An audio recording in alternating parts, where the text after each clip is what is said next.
En quelques instants, le drone quitte le sol.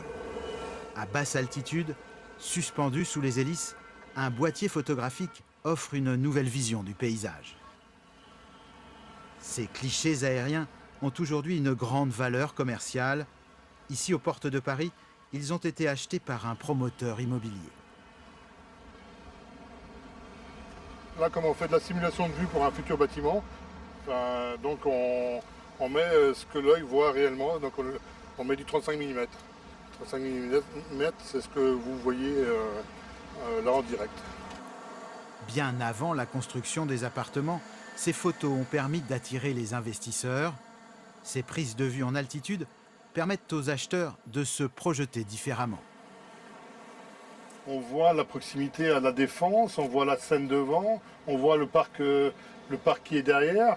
Donc plein de choses qui sont valorisables pour le promoteur et qui vont leur permettre de bien faire comprendre aux futurs clients qu'ils ont tout intérêt à acheter cet appartement-là. La manipulation de ces drones est particulièrement délicate. Et souvent, le photographe doit être accompagné d'un pilote. Pour éviter les accidents, les autorités exigent même un permis spécifique et des autorisations de survol. Des contraintes qui ne découragent pas les professionnels de plus en plus nombreux. Voler, c'est un des rêves de l'homme à la base, donc là on arrive à suivre des oiseaux, voilà, on est au point de vue d'un oiseau, sauf qu'on contrôle un peu plus encore. C'est une sensation, c'est très agréable, c'est un métier très agréable quand on le fait bien.